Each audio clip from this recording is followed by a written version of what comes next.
Hey guys, this week on the AwesomeCast, we get hands-on in studio. Somebody's got the equil jot note, and we'll see how that works. We talk about hands-on with the Xbox One and what that means, and so much new with GoogleGlass. We're showing up a little bit of game, so much more. AwesomeCast. This edition of AwesomeCast is brought to you by PittsburghOnVideo.org. Check out the best videos from Pittsburgh all in one place, PittsburghOnVideo.org.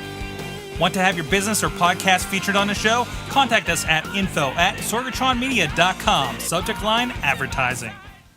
I'm getting awesome, you're getting awesome, we're getting awesome, yeah, that's what I said now. I'm getting awesome, you're getting awesome, we're getting awesome, yeah, that's what I said.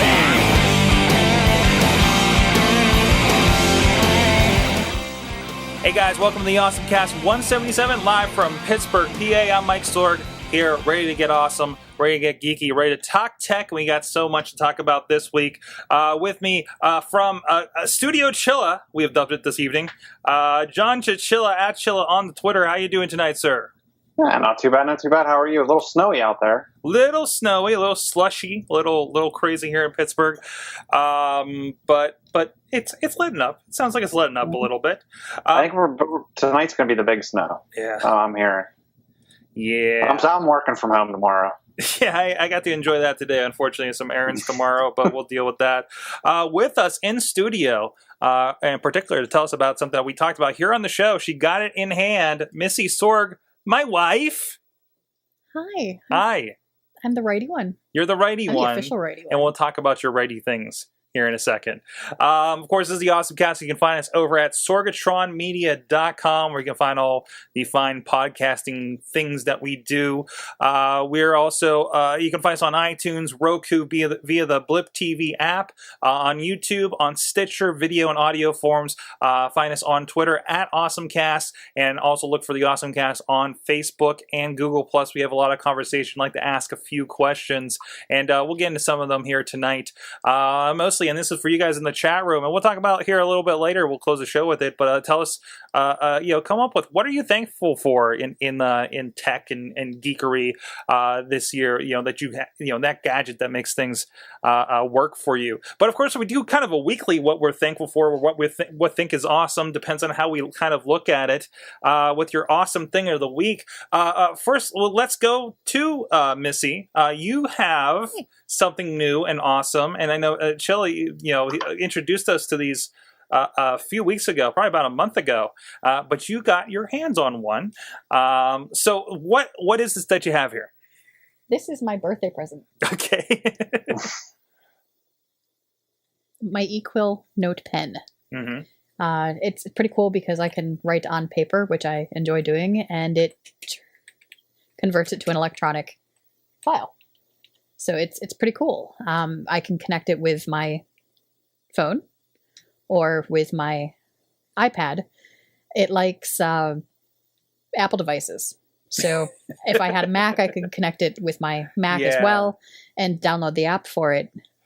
Doesn't quite as much like my PC at the moment. So the idea is you're able to hook this thing up, and we'll kind of show it off here in a second. But you're able to write on a piece of paper, and that will whenever you sync it, I'm going to go to the cloud, so you'll have that across several different formats here. Yes. Okay. That is exactly how that works. Now you've dove into it a little bit here, right? Uh-huh. So now show us how that works. Again, it's Bluetooth to connect to your phone, but you don't need to have your phone on and connected when you're using it, right? Yes. You do? Yes. Okay.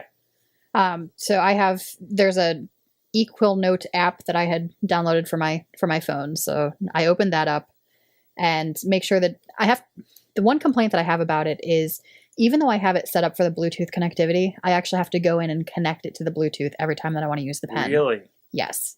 They said that they're working on that. Okay. So that's probably going to be an update. So, this is obviously, I think this thing just came out, right, Chilla?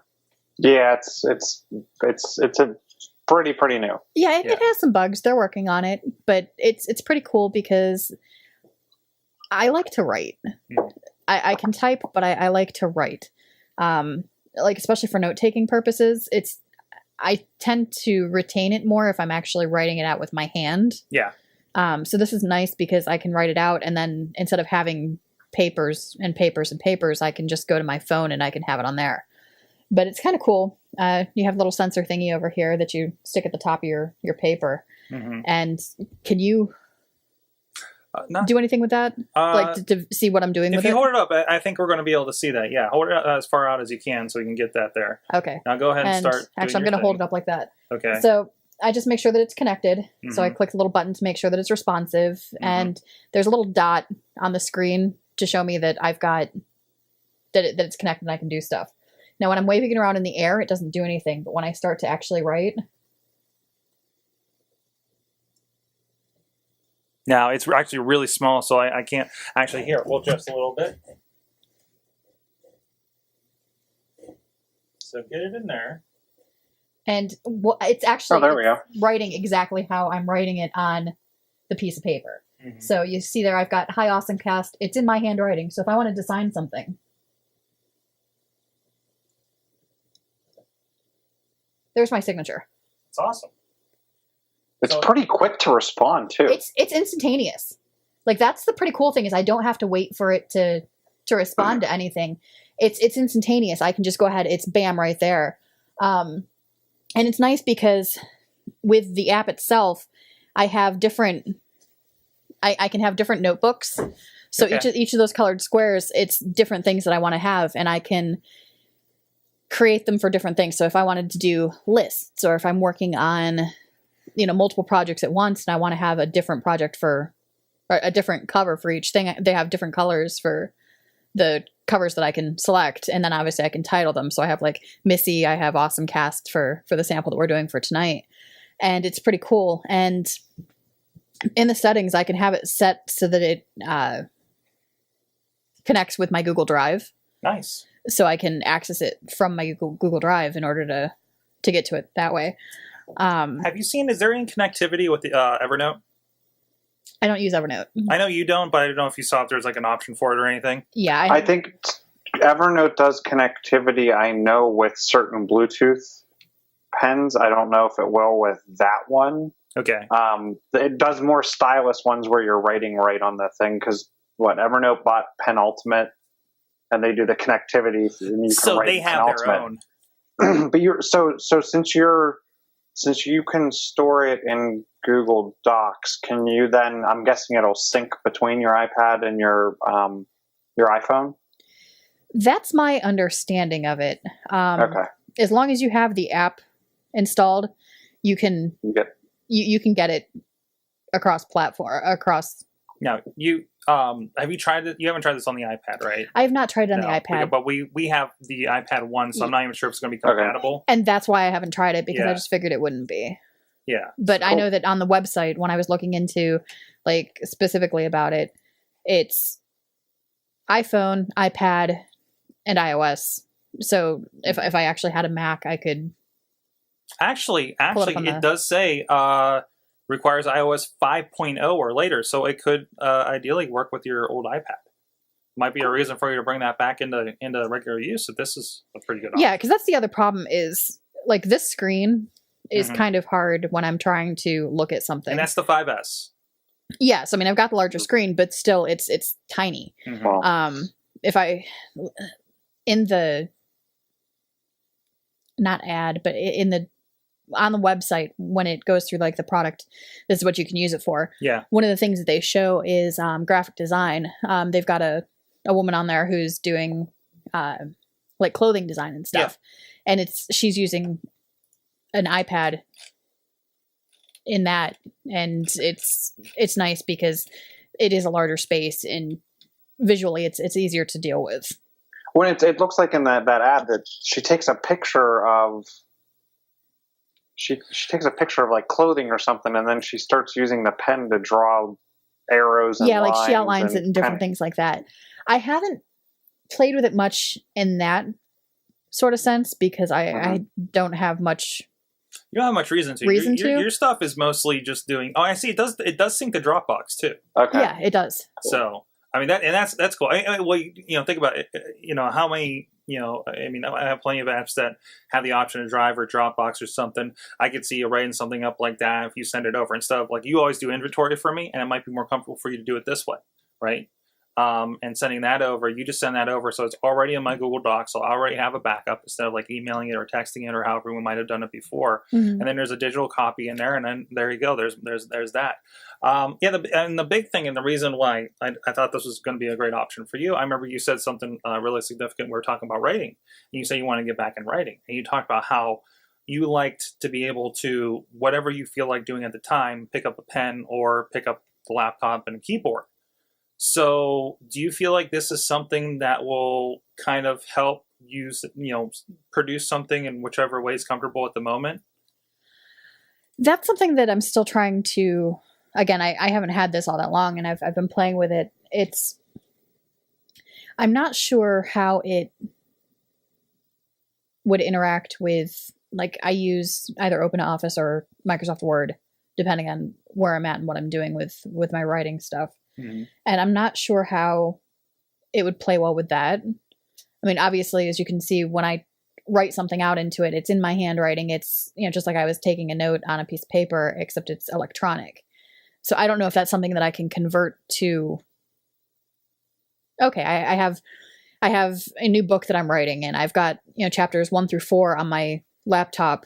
And while I'm on vacation, I just handwrite another chapter on my And that feels like that's something that iPhone. That feels like something that you could use like a Google Drive or an Evernote to do. Like even if you do have all that and you have it on your laptop, you have it on there. If that all syncs to Google Drive, you can start organizing pages or documents there by chapter to chapter or something like that, regardless of what format it is.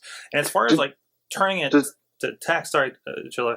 Like I know, like Evernote does the OCR and everything. That's how you search for everything. That's why I wonder about because of this idea that you write something up, Evernote it, then it's searchable automatically, right? Yeah, and that's something that I'm going to need to so check you're into. still figuring out the use case for it, but it does seem like it's pretty. Oh yeah, it's very handy because I don't have to have I don't have to have a full pen and tablet. If I'm at a restaurant Mm-hmm. and I have an idea, I'm like, I want to get this down.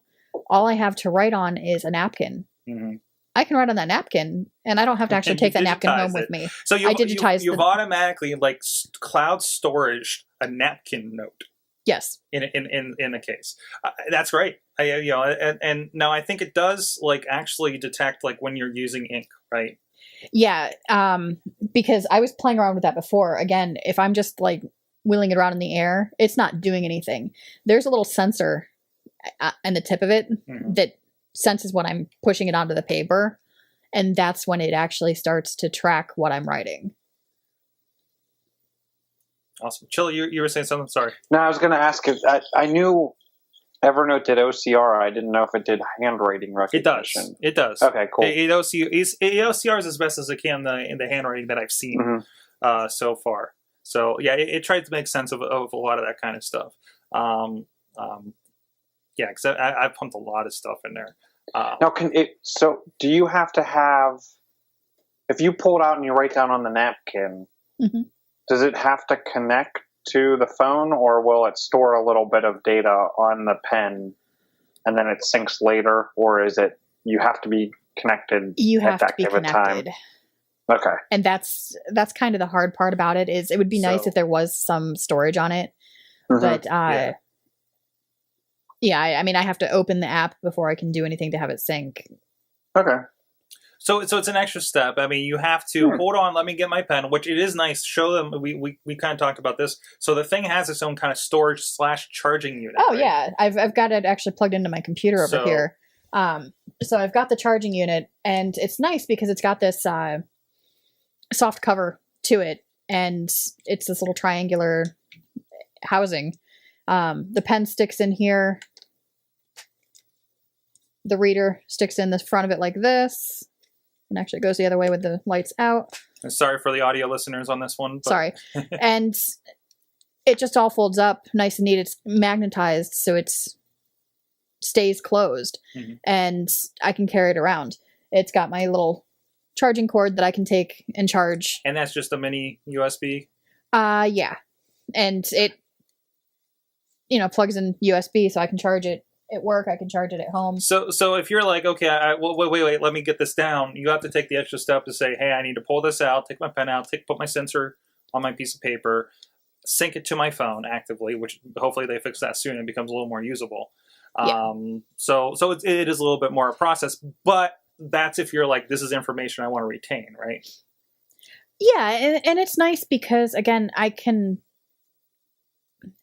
if I know that I'm going to be going in for something like setting up for the AwesomeCast today, I made it a point to already get the app open, already get the pen situated so that when you wanted to talk about it, I could just be like, hi, here's my pen. Check this out. Or say if you were, at one of our shows doing DVDs and you were doing, wanted to keep a tally of everything. Yeah, the inventory and stuff. You would have it sent there. You'd have it already set up. You'd have it plugged into your computer like you have it now or something. Synced to your phone, it definitely wouldn't be something I would suggest for on the fly. Mm-hmm. Even so, like, so the napkin reference. Again, I'm going to have to pull this out, get my phone so it's turned on, and then write on the napkin. What is kind of nice, because then you're like, where do I find a piece of paper? It's like, give me something to write on. Exactly. And it's easier than trying to take your finger or take one of the stylus pens and trying to write it directly on your iPhone. Mm-hmm. So it is handy because you have the control of an actual pen. And it's something you're used to. It's a format you're used to. It's a feel you're used to. Absolutely. It's awesome. It's awesome. So you talked about a little bit, what do you think, it's still lacking, and where do you hope that you can kind of accomplish with this device? The biggest thing it's lacking, I think, is instantaneous. If I take it out and I write something, like the idea of, I just want to write it, have it saved somewhere on the pen itself. Yeah. So that when I dock it later on, it registers what I wrote while I was out and about. That would be really handy. It'd also be nice to have some of the cross-platform a little bit easier. They're working on Windows compatibility. I use Windows.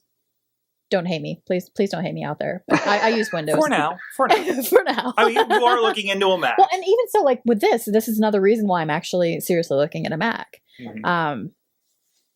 So I think that once they get that straightened out, it'll be a little bit easier too. And if they can develop a little bit more for the application use for it, because the app itself, excuse me, really isn't.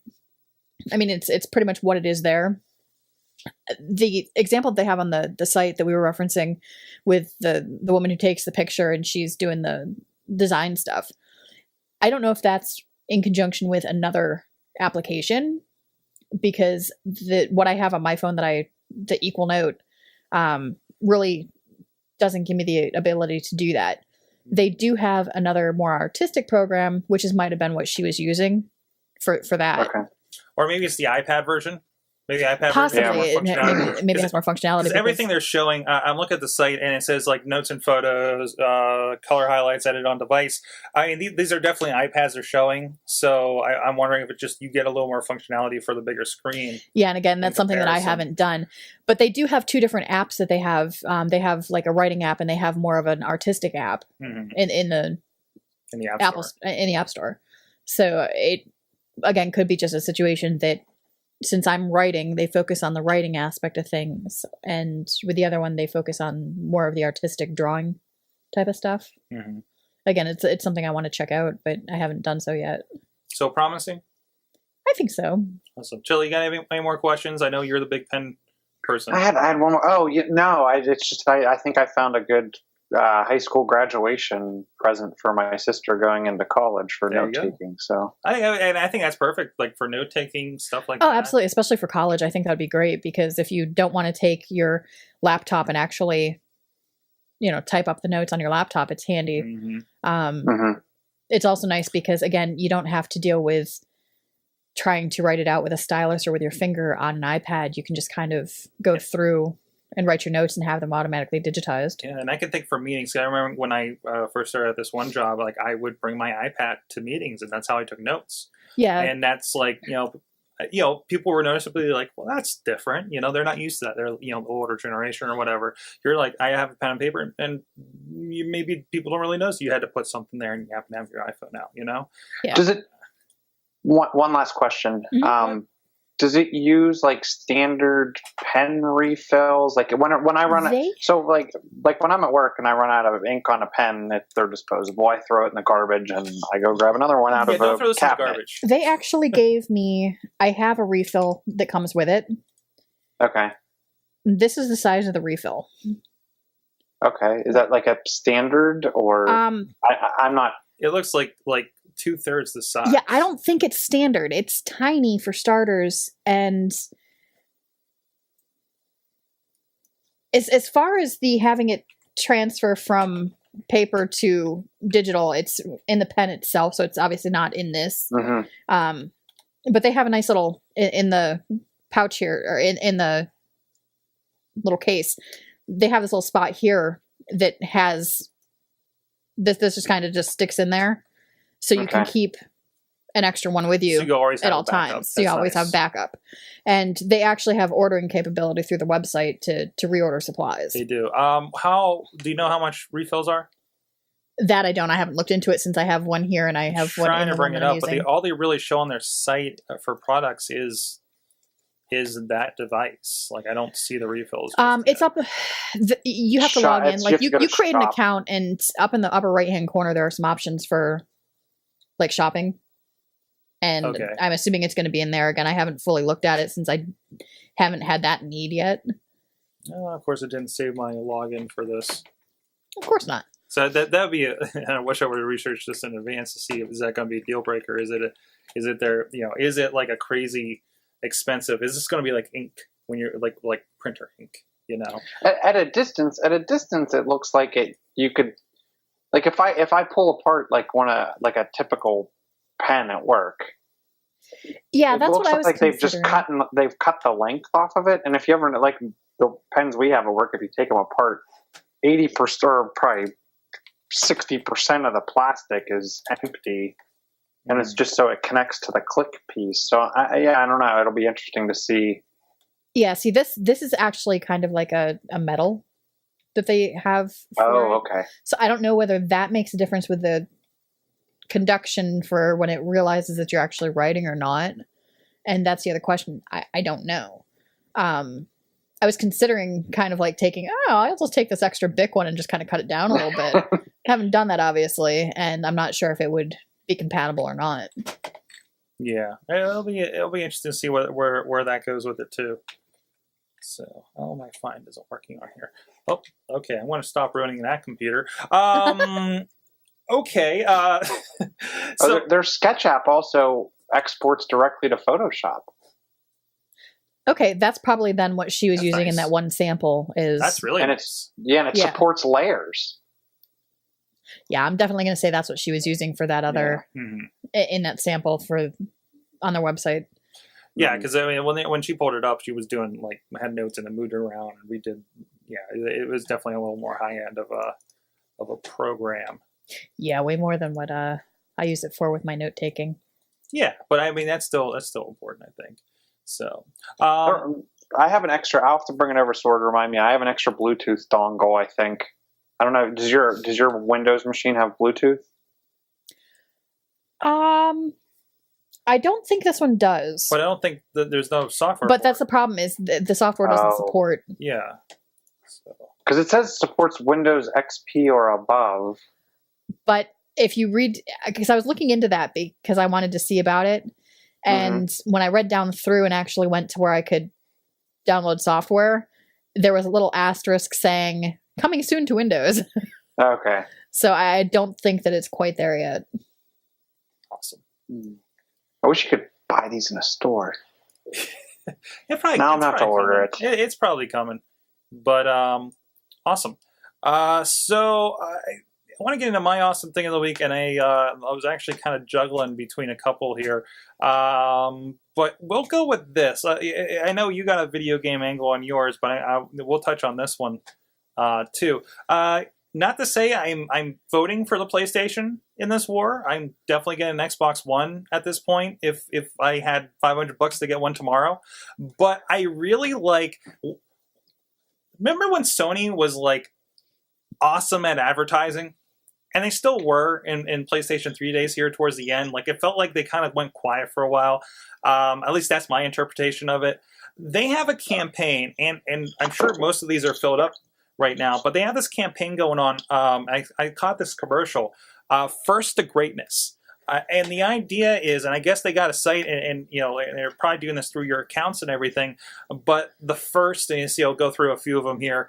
Like the first people to do, I guess triple kill streak, beast mode, any of those kind of achievement kind of things that you would do in a lot of the video games.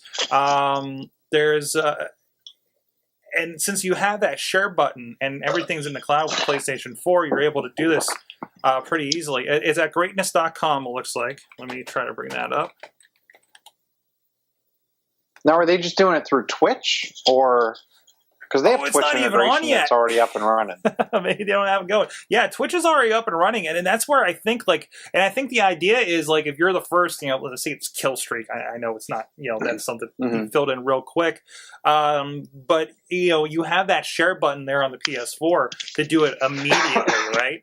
I like this idea. I think this is a really good demonstration. There is a list of 64 challenges that span a number of games, both exclusive and multi-platform, so it's a little bit of everything. Some of them includes kill 7 enemies without dying in Killzone, Shadowfall. Another one is taking down the ship in Assassin's Creed 4.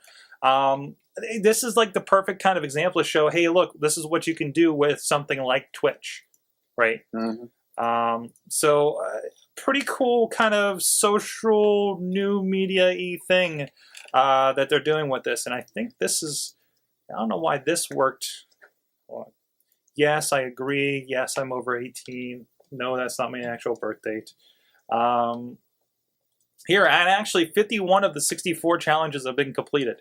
So start the challenge, it uploads to Facebook, and go through every challenge. See if we can just see what's left. Sorry, now, how do you upload to Facebook? It's probably built in. So here you got some Assassin's Creed stuff, some Skylanders. There's Time Attack. There's a multiplayer melee for Killzone. Involuntary Fireman in Lego Marvel. Something for Injustice, for Doomsday. DC Universe. So that's pretty cool, and these are ones that are already filled in. Like here, here's DC Universe Vexing Lex, and let's see what it goes through too on here. So it's going to let me know how it works, and I guess it's not loading up. There we go. So then you can see this Harley Q actually has 2 of them, both from DC Universe. Oh, it doesn't even show you the videos. Or does it? Nope, I just wasn't clicking the right place. So yeah, you can pull in through here and kind of see whatever this achievement was, which I think is just, what was this? Trigon is Trigon, whatever. So probably just an achievement in that game. But no, I think it's pretty cool to kind of show how everything's so easily integrated in here. And I have not had my hands on a PlayStation 4, but supposedly you hit that button and it's automatically sharing out to PlayStation 4. I wonder how much you can pick and edit, your kind of points, or are you just straight streaming? So I'd like to get some hands-on on that. Now, sorry, go ahead. I was going to say, now you got some hands-on with some stuff. I got some hands-on with that type of thing on the Xbox. Okay. And it's not even, you don't even move your fingers off the buttons to share that video out. You say, okay, Xbox, record that. And and you just keep playing. So you don't even need the button. You don't even need a button. You say, okay, Xbox, record that. And it grabs the last 30 seconds of what you've been doing. Okay. And throws it up on the cloud. Now this is using SkyDrive, right? I think their back end is SkyDrive. There is an extra and what step. Ends up happening? Yeah. This is hard with not having visual cues without me sitting across from you. We got to get better at this back and forth on the video, because I can't see you when you're showing me. So it throws it up on SkyDrive, and then you go through back through the home menus, and you can see all your recorded clips. You can trim them up. You can paste, I think, clips together. It gives you some basic editing feature functionality capability. Are you losing me? No, you're there. Okay, cool. So then you can upload it to SkyDrive. You could take that. You could throw it up to Facebook. You could throw it wherever you want because it's now in regular everyday video format. So that was pretty cool. I don't want to go too far into gameplay because I know there's a show for that, and it's not this one. You should be checking out Insert Coin to begin. Give us a little bit of your impressions, though. I mean, does it? Oh, go ahead. So one thing I will urge people, if you're listening to this and you're like, oh, mine doesn't work as well as you're talking about. The one thing that Ron and I figured out while we were playing around with it is you have to go into the calibration and calibrate Connect. And one of the important pieces in that calibration is tell all your family to go away, wait till people are out of the house. They want your stereo up pretty much as loud as you're ever going to have it. And Connect goes through these calibration settings to figure out where your speakers are, where you're sitting. It can pick up. So we were getting it to, after we calibrated it properly, because you would say, okay, Xbox, and sometimes it would respond, sometimes it wouldn't. It was 1,000 times better after calibration, and it really started to show the power of the Xbox. And like I said, I'm not going to necessarily go into a lot of gameplay and stuff like that. But so we were playing a game, and you could say, okay, Xbox, snap TV. And you're still playing your game, and now your TV is up in the upper right-hand corner in a small window. And then you say, okay, Xbox Home. Your game automatically freezes. It pauses the gameplay in place, throws it, and you go back to the home. Now you can say, okay, Xbox Watch TV. TV automatically comes on. You can say, okay, Xbox Snap NFL. So we were watching the Steelers game. So now the NFL panel is off to the right, and we're watching the Steelers game full screen on the left, and you're able to go through and get information on what you're watching currently, information on other games that are going on. If you have fantasy football and programming your team, you can get live stats for your entire team. It ties into the NFL network, so you can get updates and NFL news. It was a very cool experience, and I don't even like football, so it was extremely cool. It was extremely quick. The other cool thing, it does. One of the questions I had last week was all around antenna support. And do you have to have a cable box? No, you don't. Harmony supported it day one with all their remotes, so I can throw it in my mix, and Carla's not going to be completely confused. Because the one thing that for the TV stuff to work, you do have to pass your TV through, and because you pass your TV through, you then have to be able to say, when you walk into a room and everything's off, you actually say Xbox on, and it turns all your stuff on. It also remembers the last thing you were doing. So if the last thing you were doing was watching TV, the Xbox automatically puts itself in TV mode. Now, is this paired with the facial recognition idea? So if I walk in, the last thing, my last thing of pulling up, I don't know, a video game will pop up maybe, or if Missy walks in, then her thing of watching, Netflix. Yes, I think so. In fact, the Xbox, when we put the Kinect in like diagnostic mode or whatever, where we could see what it was seeing. It was funny because I didn't put my ID into Ron's Xbox, but it had a little speech balloon looking thing with a notch pointed down at him that was Ron, and like it a knew sim? that I was an unknown person in his house. Like a sim bubble, kind of. Well, kind of. It was more like a notification. It was round, and it had a little arrow down that you could see. It was above the person's head, and then when he moved his head, it moved with him. It was completely tracking him, and then you could actually see like what it saw from a video perspective, like you and I would think of video, then like what it saw from an infrared and heat map, and then what it saw in kind of a black and white mode. Mm-hmm. So it was very accurate. It was really cool to see how that worked. In the TV mode, you could say, okay, Xbox, watch HBO, and you could watch it, flip the channel on the receiver, and boom, we were watching HBO. Okay, Xbox, show me info about this, and it would bring up info about what you were watching. Okay, Xbox, open guide. One guide, I think, is the keywords, which is a PSA announcement I'm going to make later on. But so there's a huge dictionary or vocabulary that it is somewhat like Google in the fact that some things have to be said in certain orders. Like you can say, okay, Xbox Skype, and it will open Skype. Or you can say, okay, Xbox, launch Netflix, and it will launch Netflix. You can't say, okay, Xbox, launch Skype, or okay, Xbox, Netflix. Those don't work. You have to say, it's okay, Xbox, Skype, because you're going to do a Skype call, or it's okay, Xbox, launch Netflix. The ability, though, that's really cool is you're in Skype and you say, okay, Xbox, launch what's the Call of Duty Ghosts, and it is instantaneous. Nice. It puts Skype in the background. Now they say that it can handle, I think, up to like doing 4 frozen things in background or a video game and one thing. So you can have like Skype, Netflix, TV, and something else going all simultaneously in the running background. Or I think it's one thing and a proper game. The one thing that was very cool was the fact that you're not getting up and throwing discs in the machine, because Ron did all of his games digital download. Mm-hmm.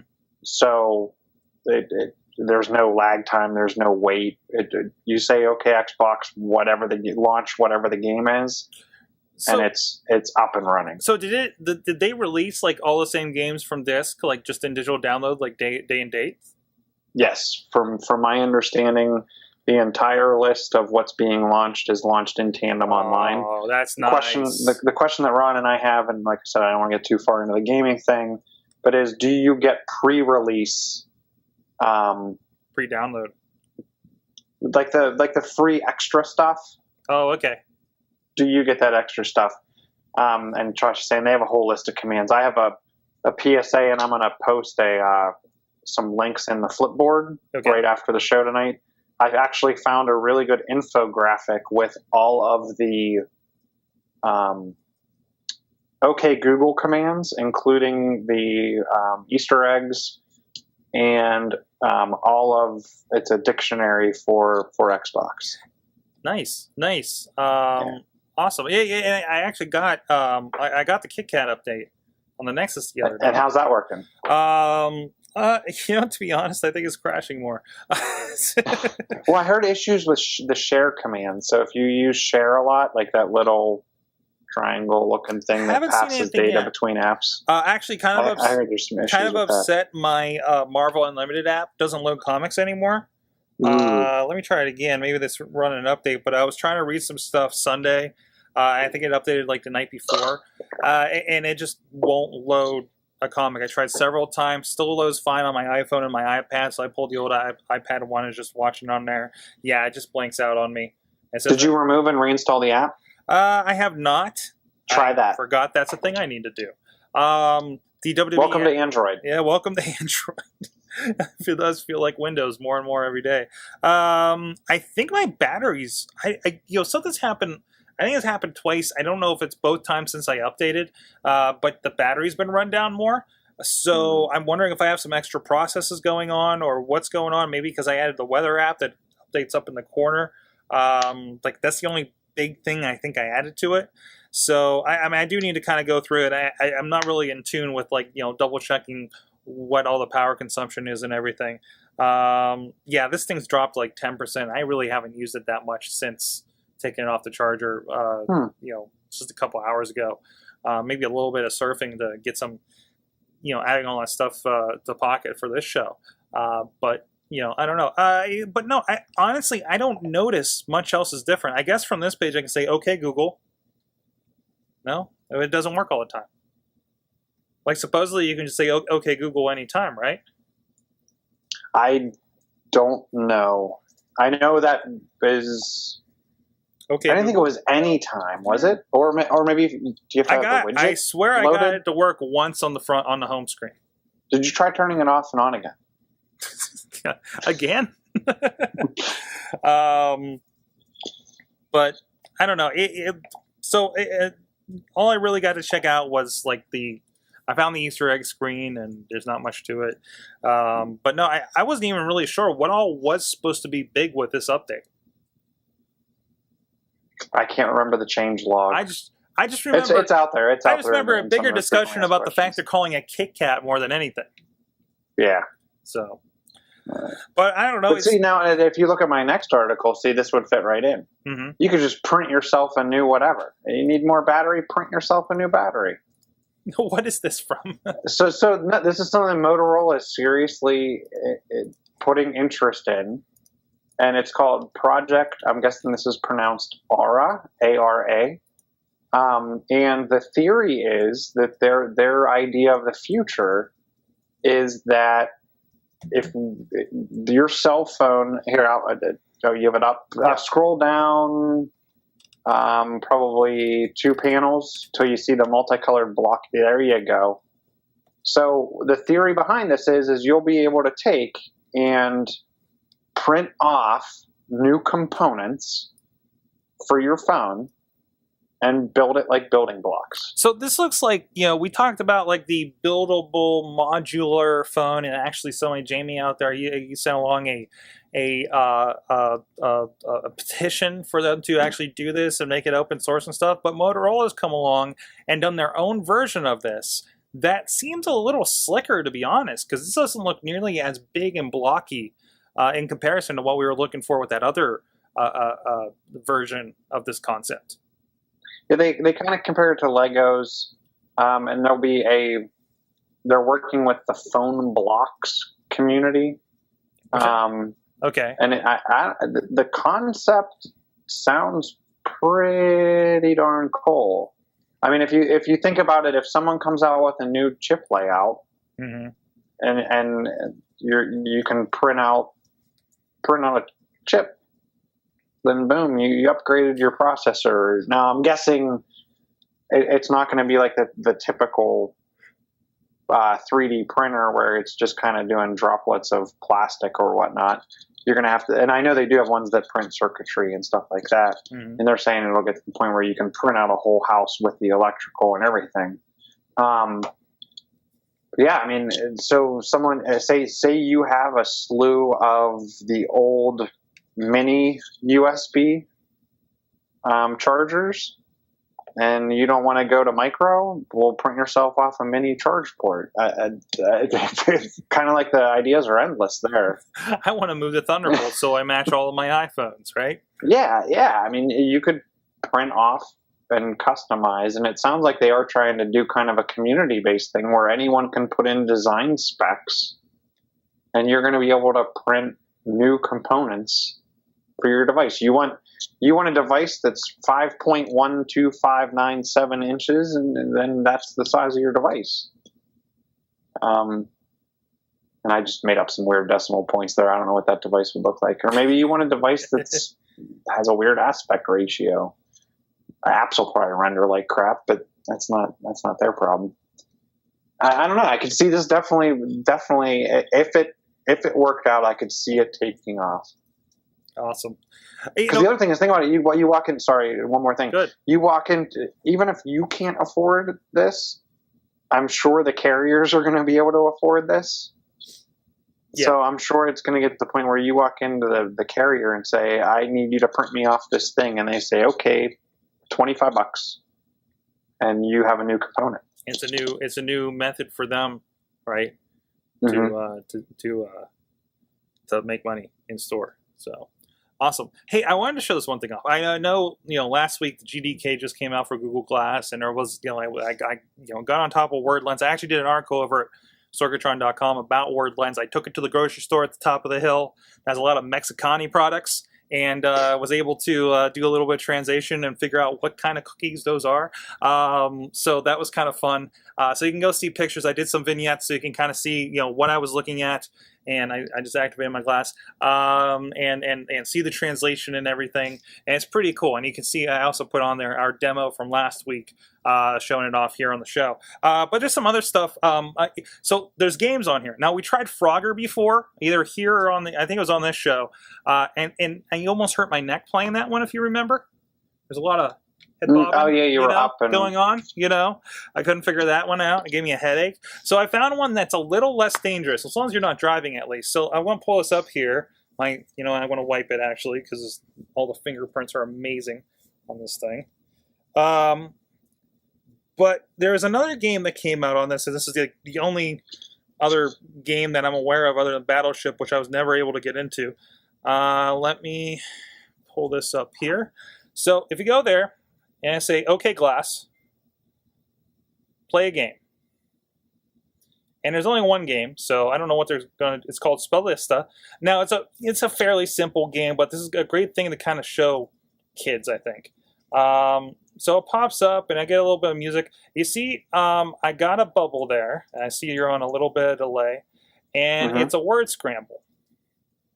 And now, I've only played a little bit of this, and now I've been on this kind of C level here, but you see the letters all over the place.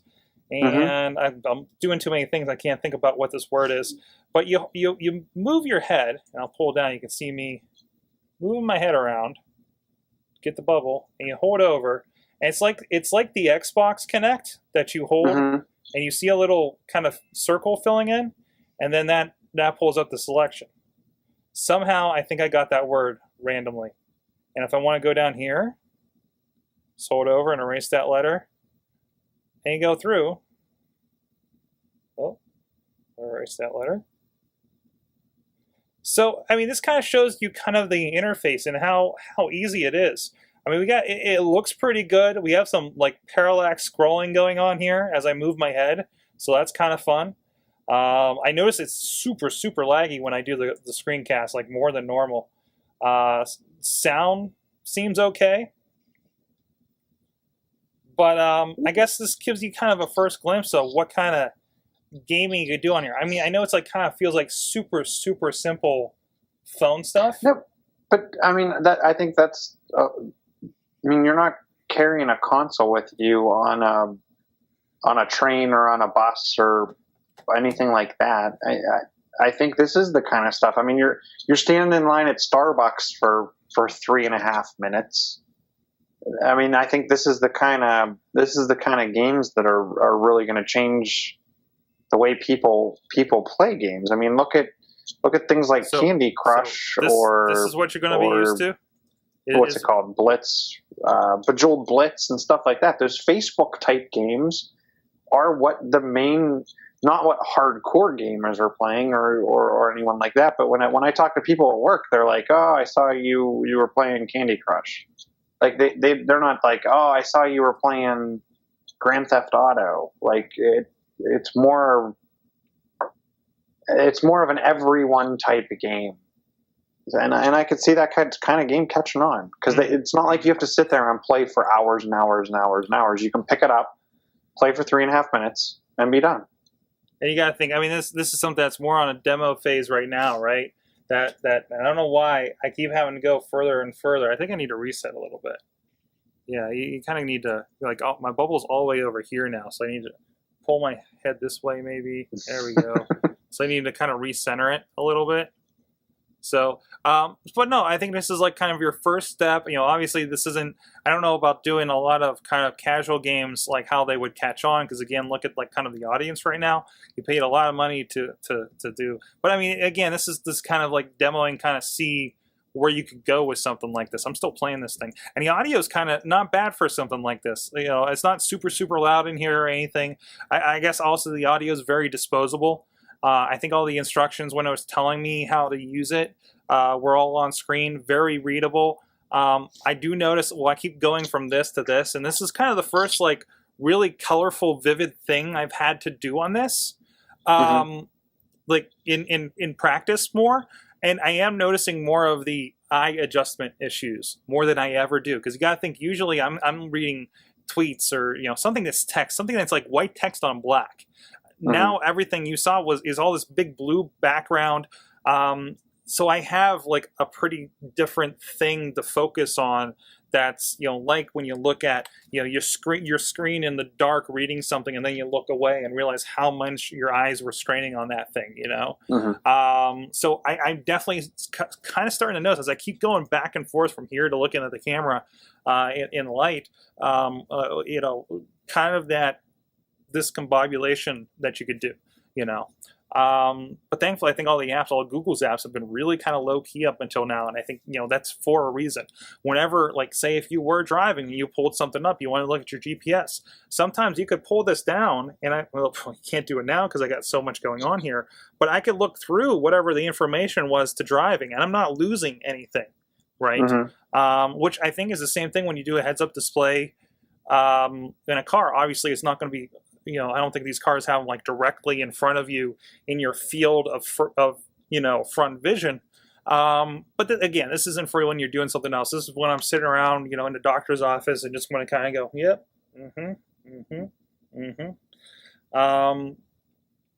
But yeah, I think it's kind of a simple but kind of cool little look. And finally, I have something I can show people that's a little more in depth. You know what I mean? I know it doesn't seem, again, because this kind of game, but it's something a little more involved that they can go try out and play with for a little bit, Yeah, and it's more in depth or it's an alternative to the typical, they're just feeding you data. And I don't have to be connected to the internet to show them something really cool. Which is an issue with this as well, because I'm like, you could search for something, but just try taking a picture because my jetpack's in the car, my internet. Verizon Jetpack, sorry. I gotta watch saying that when I'm walking around with something like this, right? But no, if you're not connected, like it's like, try searching, but I'm not sure if it's gonna work because I left my internet in the car. I have someone say, hey, go play a game. That's something you can do. Hey, pull up the compass because that's something you can do. And you can see where I still haven't figured out where the T-Rex is. It says is over in this area. I'm thinking it's talking about the one downtown, but I don't know. That's that way, I think. So, but no, it's something cool. I just want to show off a little bit. I'm going to try to. Because it seems like we're going to get a little bit more. I don't think they've added a whole lot since last week when they announced all this. I'll go double check really quick. There was a guy that wrote an article, and I'll have to find it for you, because he had a bullet list of like 14 things that came in the latest OS update. Which was weird because the OS update was real low key, but I think there's a lot of background stuff to make this work. So I'm going to try to keep an eye out and hopefully find some more things that we can kind of so we can show off here. Would you like me to show off the Jewish guide for glass for next week? Because that's in here. It's so weird, the things that did make it in, this is the other one I wanted to play with a little bit more. I haven't had somebody tag me in a photo so I can see if this works. But if this then that. Was that the entire thing? You can create, if this happens, make this happen. So there was one that was already built in of, hey, if you get tagged on Facebook in a photo, it will send me a message letting me know. So I can see that being useful, but again, we're back to it's just data feeding you data. It is, but it's that notification basis. It is that feeding me data. That's a new way to not just get tweets and all this stuff that's built in. I can build something that says, hey, if this happens on this service that GoogleGlass has absolutely nothing to do with, it's an interface now that I can now build my own functions, which is exactly what the IFTTT is for. Is building that kind of thing. Email me when this happens. Post something to Facebook when this happens over here on this network. Through all those APIs. I think that opens it up. There was something called Zivity we talked about ages ago. It's kind of the same thing, except what was Zivity? They charged you after like 100 notifications. I could set it up to tweet me or send me a tweet whenever somebody mentions my name, which I kind of already have that built in anyways. But I could do it like say with several Twitter accounts, right? Maybe I want all the Twitter accounts, all the podcast accounts, and all my business accounts. If they get an @reply, it comes to this. So because I can only set up one account. But they limit you. If you got 100, 500 notifications per month, then they started charging you. So you had to make that work. Actually, some people. I'm glad I checked this again because they built some more stuff. There's actually read your pocket saves on Glass. Let's go see what that's about. I'm definitely going to turn that on. If you're mentioned on Reddit, find out right away via Glass. I think that's important. What was the up one? Was that it was on the left?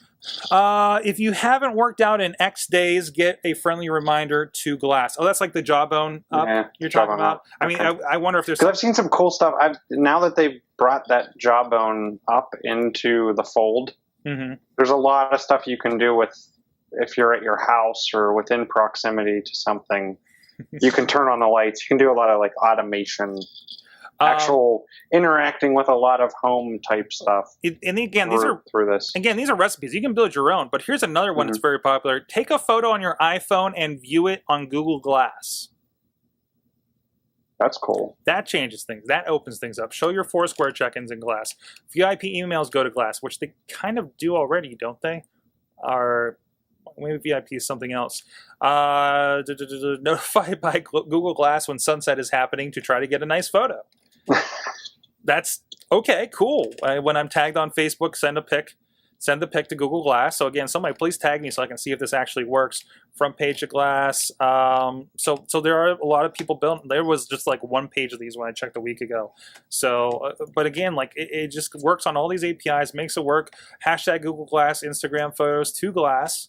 Is there anything else interesting? So this really, I think, opens it up. I mean, the question with this thing up until now has been, okay, now what do I do with it? Now I think there's a lot of options for something like that. And this gets it a lot closer to being, we say it's not a consumer device. Yeah, obviously not with the way they're doing it, although they are opening it up. I think anybody can now go sign up and get in line to get Glass. Yeah, I saw that, and they're actually contacting a lot of devs too. Yeah. I saw invites went out to a bunch of developers because the GDK, GDK Glass Development Kit, launched since when we talked about that last week. It sounds like they've been reaching out to a lot of developers. The question I have for that, and I think this leads into one of your other comments about Chromecast. Will we see kind of a slowdown or a throttling as we're seeing on the Chromecast side? You think for Glass? Yeah, and I think it's going to be the inverse. I think you'll see. It seems like to me, Chromecast, that they've put the gates on the ability for an app developer to broadcast to Chromecast. Mm-hmm. They have to approve that. You can put the lines of code in there, but they actually have to stamp it and approve it. I wonder if there's going to be people with Chromecast and people with apps that could work, but Google hasn't approved them yet. Now you're going to see a ton of developers and a ton of apps for Glass, but not a lot of people with them. Yeah. Well, everybody's trying to prove it and be there when this does get released to the public. I think there's a lot of excitement behind this, just like there's excitement for something different and new, like when the iPhone started doing, taking on developers, right? That was the place to be, and in a lot of cases still is the place to be if you're developing your new app. There was one article I browsed real quick, said entrepreneurs are really excited about the idea of what they can do with Glass, because there's a lot of opportunity. Because maybe you can say at this point it's hard to come up with that pretty cool new idea on the iPhone because a lot of it's been done already. It's really just kind of different iterations of the same thing. I talked about months ago, Twist, the ETA app. You know how many apps can do that now, in how many different ways? It's just hard to come up with something new. And that was a whole new form factor that I think you're going to get a lot of new kind of ideas on how to do things. And I think it's not just the idea of creating something cool like Twist. It's how you can actually integrate it at that lower level to the device. I think there's a point where, yes, developers are important to an ecosystem for a product, but it's also important for that product manufacturer to continue to integrate at a lower level. When you think about, and here's a question for you, maybe why you're seeing an issue with battery life on your Nexus is because there's not the special coprocessor to handle that like there is in the Moto X. Yeah. Like when you think about it, when you're creating the hardware and putting stuff in right in, but you're kind of putting it in at the application level, but it's written specifically for core pieces of hardware that are built for a specific device.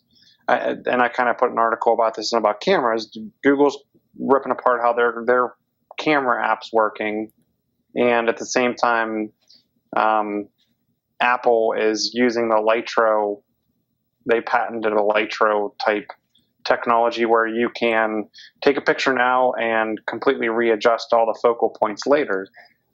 I think where these applications people come in, and especially in the glass space, where you have limited battery, you have limited connectivity, you're really going to have to get those developers to understand how the device works potentially below the API level. Yeah. No more room for bloatware at this point. Mm-hmm. I mean, we're back to back where we were, like I said, with the first smartphones. So, how do we do this, but in a low power mode? So this thing doesn't die in a half an hour. But I think there's a lot of work that needs to be done too, and we'll see what happens when the Google Glass 2 comes up. I'm still waiting on my update invite. See what that does for battery. There has to be some marked improvement for it. I would imagine, right? Mm-hmm. But as you go, just like you're seeing with the iPhone, I mean, this device, the battery life gets better and better. It gets more and more efficient. How much of your iPad is battery? It'll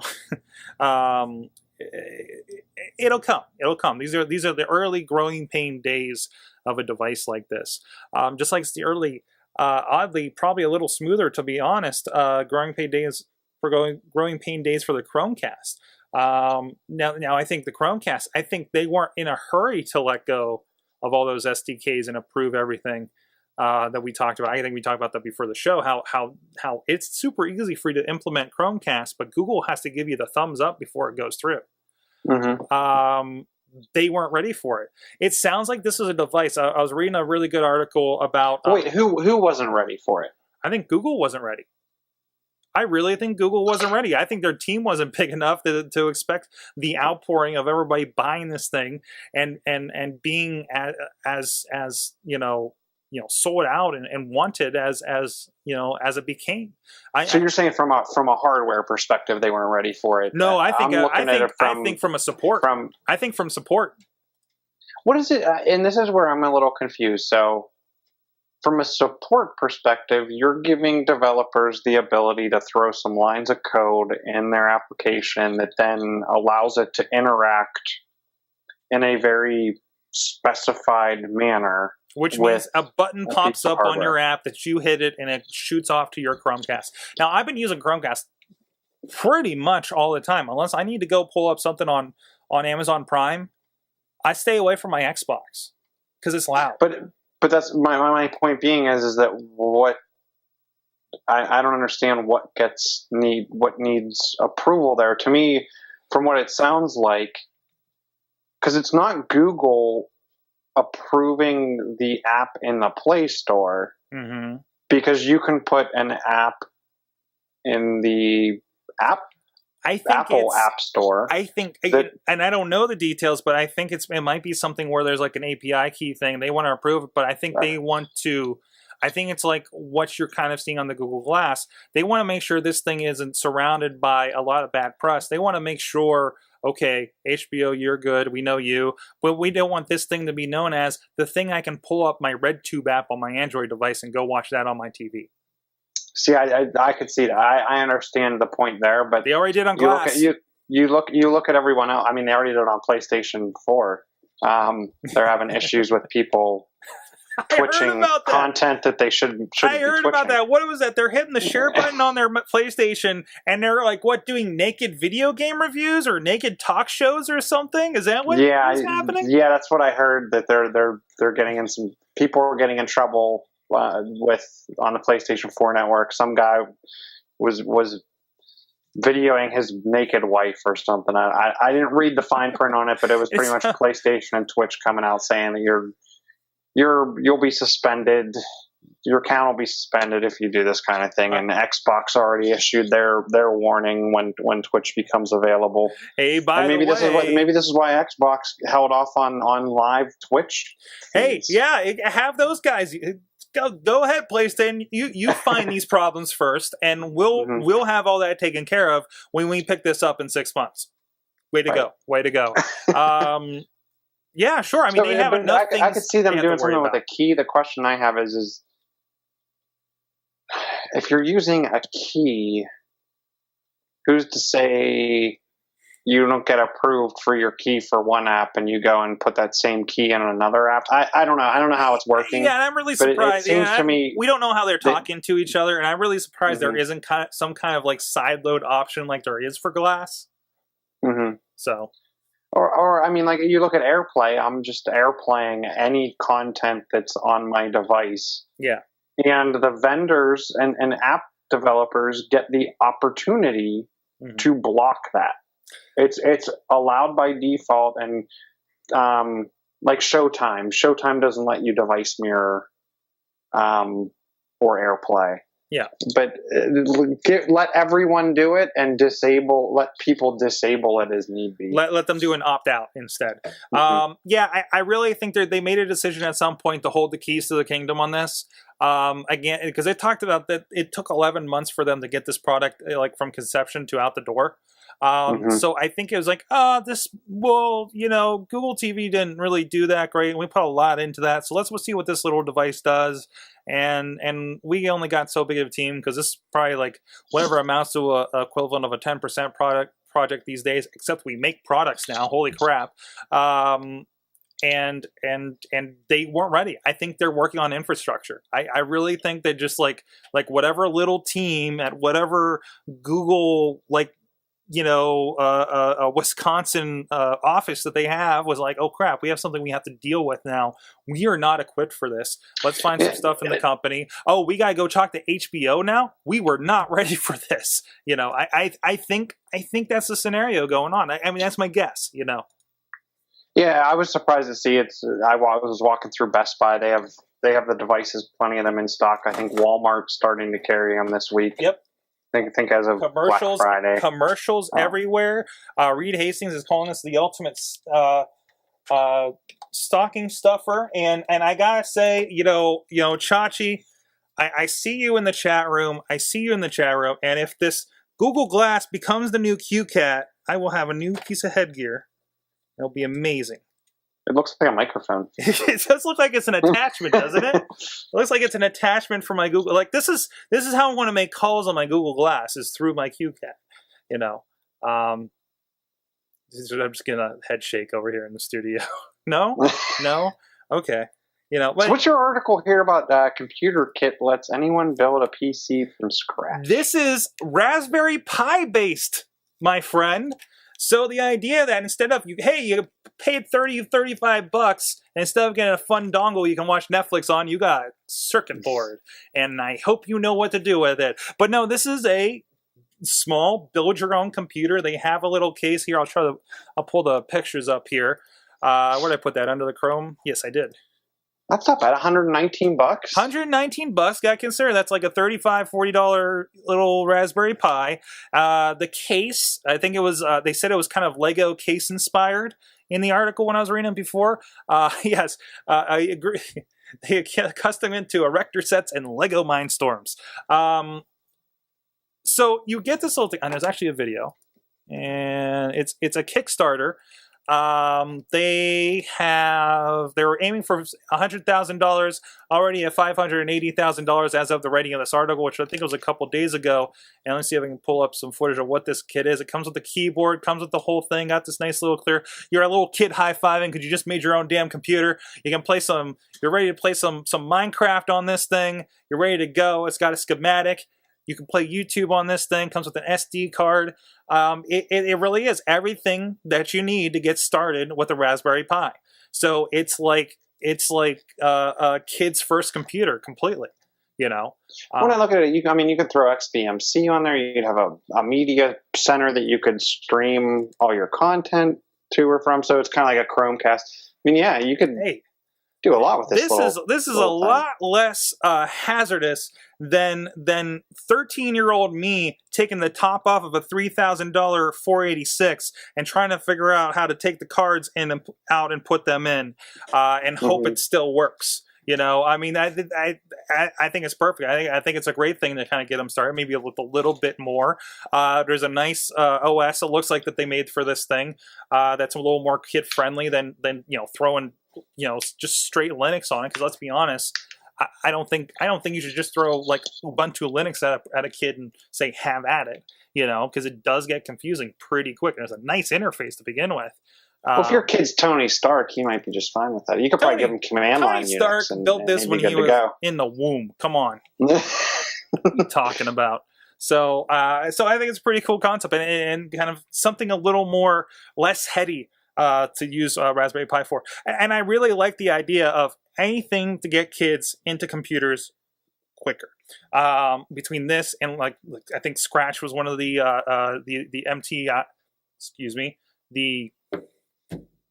What's that school with the M and the T? MIT, the MIT kindergarten program. That's open and lessons. You can make Minecraft on this thing. Instead of giving the kid an iPhone or iPod Touch like every other parent does these days that has too much money than they need to deal with. Give them one of these and say, here, make it happen like I did. If you're a geek like us in particular. But again, I shake that idea that, hey, these are all devices that are all encompassing. I talk about how great, at least, I think it is that we have all these like closed devices. I'm going to say, here, grandpa, go do the internet with this thing. Here, kid, go play some Angry Birds with this thing and you don't have to worry about it.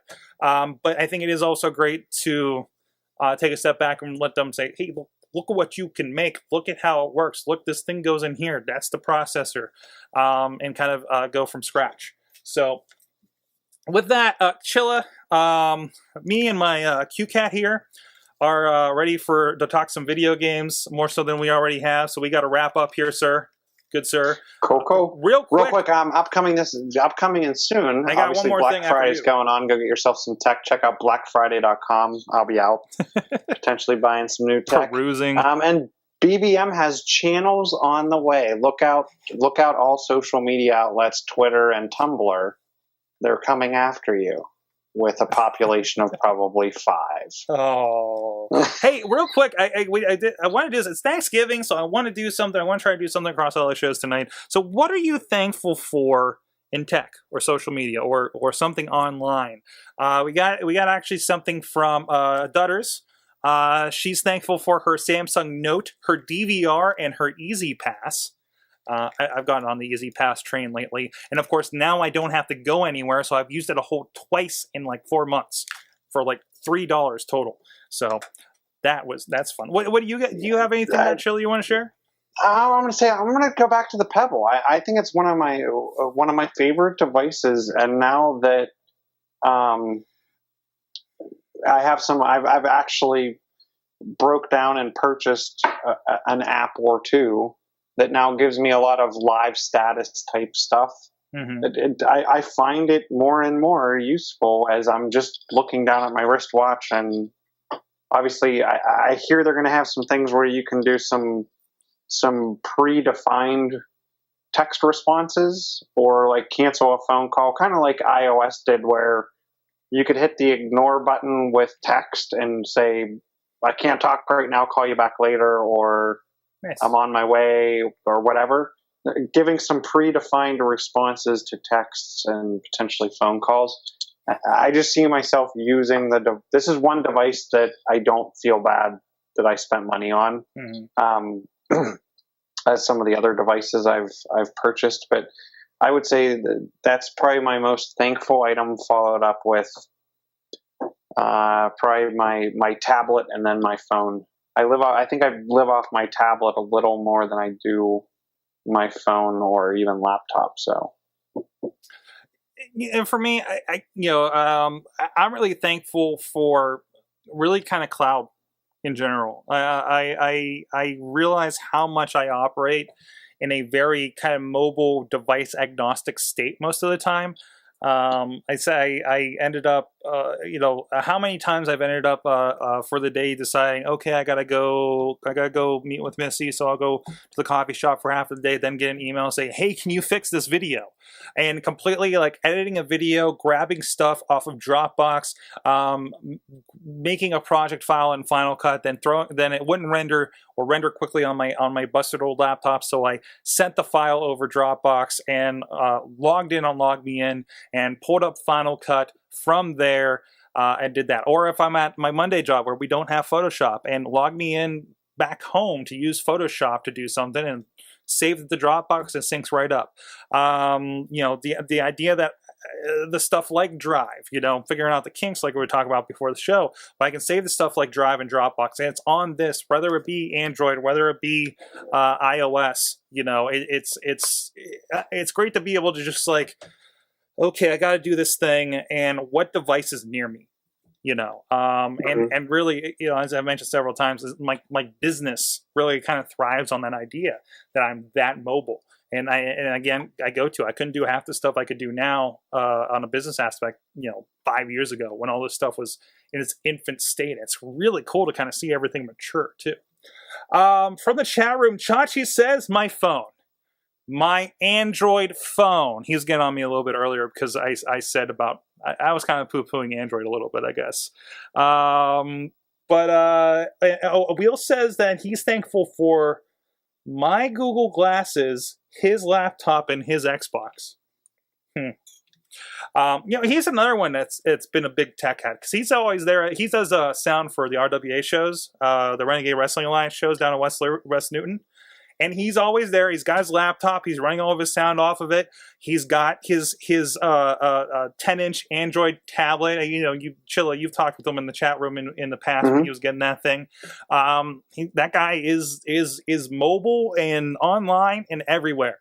And it's great. It is great to see that. It's great to see somebody else. Taking advantage of being connected like that. Yeah, go ahead. I think that's the future. I mean, I don't think we're going to need to be in one space or be physically connected at one location. I see that kind of being the big thing. Bobby F. J. Town is thankful that he can Vine soon. Yeah, we were having a discussion about that because he's talking about a tablet because he just wants to Vine. Because he has an Android phone that's not compatible with it. It's driving him nuts. He's seeing what everybody else is doing on Vine, what Mikey and Bob are doing on Vine, and I think he just wants to participate. And he's somebody that needs to create content because that guy's got a good head on him, and it's getting wasted on us in the Hangout and not to the rest of the world. And I think Vine is going to be a perfect platform for a guy like that. So, Chilla, it's been great talking to you again. Even though you're not here. Now, we're not going to see you, apparently, for the rest of the year. Yes. It's rather unfortunate. I thought there would be one more episode. I'm out the next 2 weeks, unfortunately. That's fine. Of course, we'll have next week. I am working on lining somebody up for next week. But we already have 2 guests confirmed for our big Christmas special. One is not Rob downloadable content. So we'll have some other ones. That's for Bobby. But we will have some other ones in. We're going to try to get, I'll try to get, some of the usual faces we get in here. And that's the night that we say, screw it, and we drink a little bit. We have some fun. We do predictions. We see what our predictions were like last year. So get those, start thinking about those. We'll do a call for them next week and get our predictions for the next year. I'll see if I can find where the heck I saved last year's. I'm pretty sure I wrote it down in my iPhone notes somewhere. So it's in the cloud. So we'll dig those out and see how well we did. I'm sure somebody said BlackBerry would fail by now, and it's getting really close. So with that, guys, again, what? You got something? I was going to say you may actually have it on the out in Google Drive. Might be out in Google Drive. It's in the cloud somewhere, but exactly because I would have lost it if I'm writing on paper.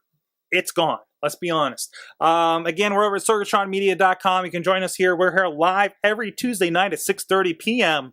at live.sorgatronmedia.com for that chat room. I think we're also at live.awesomecast.com, I believe. I think that one got linked to it too. We're on, of course, Twitter at AwesomeCast. Find us on Facebook. Find us on Google+. A lot of conversation happening there. Again, AwesomeCast on both. Look for that yellow logo.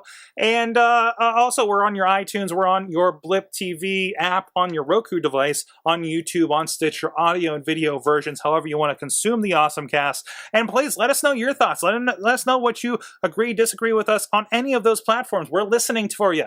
And we want to talk with you. We love talking about this stuff all week, so let us know. With that, thank you, Chilla. We'll see you next year. And everyone have a happy holiday. And thank you, everybody, to our awesome chat room. You've been our awesome audience. Have an awesome week. Beautiful. Oh, I didn't use that shot. I always set up the shot, and then I forget.